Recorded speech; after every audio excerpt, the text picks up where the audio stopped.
من أجمل ما قريت في حياتي. تفسير لآية قرآنية ما قد فهمته زي ما فهمته هذه المرة. يقول الله سبحانه وتعالى في سورة الضحى: وللآخرة خير لك من الأولى.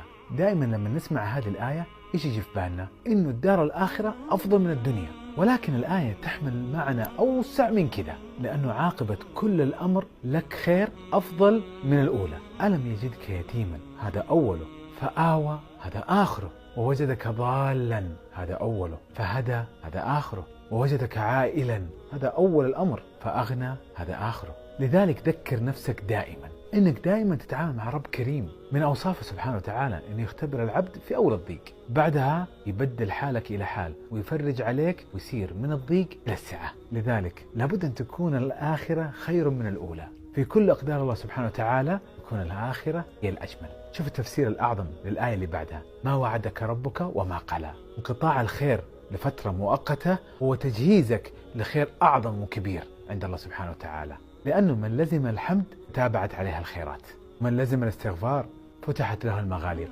ومن لزم الصلاة على النبي صلى الله عليه وسلم وجد ما تمنى وغفر ذنبه وكفى هم الدنيا والآخرة بإذن الله، فأكثروا منها. وأحيانا نتعرض لصدمة كبيرة وتظن أن العالم توقف عندها. هنا تذكر قول الله سبحانه وتعالى: وللآخرة خير وأبقى.